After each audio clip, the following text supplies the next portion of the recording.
David, here we are a year in, and this the most dramatic visit yet that anyone has made to Ukraine. How do you see Joe Biden's visit there today in what has now become a year of war? I think it's a shot in the arm for the Ukrainian war effort. It's a shot in the arm for NATO solidarity. And I think it's incredibly deflating. And we saw the reaction today in Moscow for Vladimir Putin. Vladimir Putin, by all reports, is supposed to make a big speech to re-energize the war effort. And we've been hearing about an offensive coming from Russian troops. And so far, that offensive is not very impressive.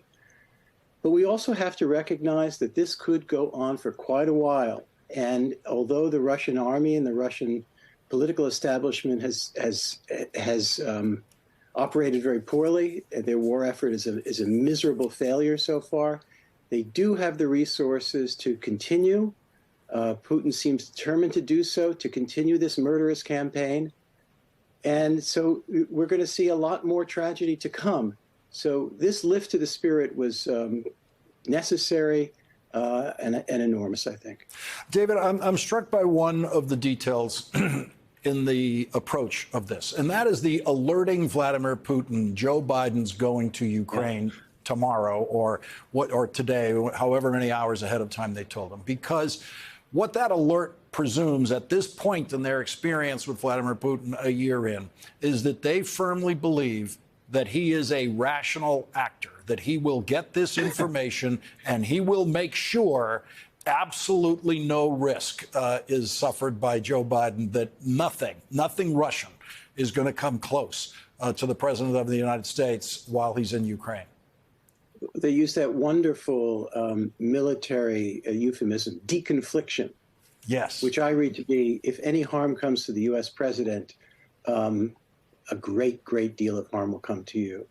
And we heard that kind of message sending earlier when the Russian president was sending hints that he might be so irrational as to use a nuclear weapon. And from all of my conversations with people in Washington, it was made very plain to the Russian leadership what a catastrophe would befall Russia should that ever happen.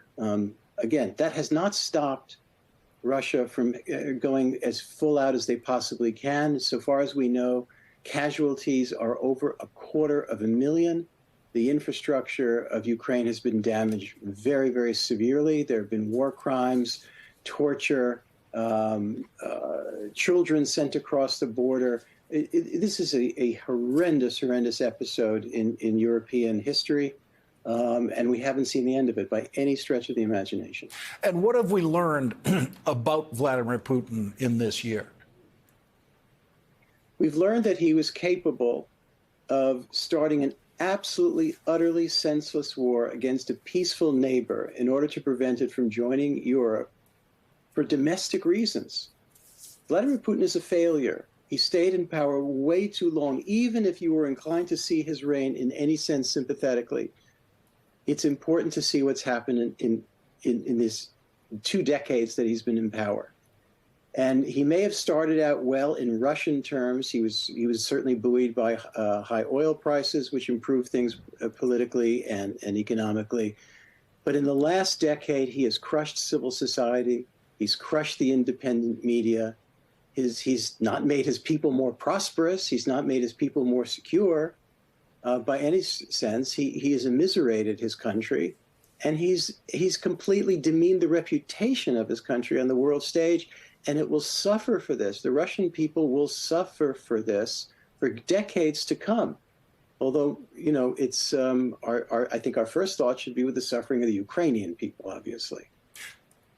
To the Russian people, we are seeing numbers on the order of 500,000 to 1 million Russians who fled Russia because of this. That brain drain includes many of the best and the brightest in Russia.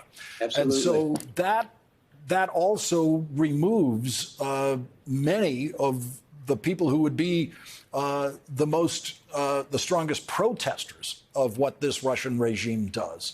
So how does that affect the dynamics inside Russia in terms of what might otherwise be a kind of growing impatience with Putin. It's made it more totalitarian. I mean, look, the most dynamic political opponent of Vladimir Putin is in jail and being tortured psychologically and physically. I speak of Alexei Navalny. There's a film about him that if it doesn't win an Academy Award, I'll be absolutely shocked. Navalny is a dynamic political opponent, and even in a semi-democratic system, he'd be on the street, he'd be protesting, and he'd be running for office, and probably successfully. He's been thrown in jail. Many names that you don't know have been thrown in jail. And as you say, hundreds and hundreds of thousands of people, IT people, people in the middle level of the business world, people in the press, writers, artists, actors, people who helped create what we so admire about Russian culture over the decades and centuries. They are now sitting in Georgia, Armenia, United States, Western Europe, and other places.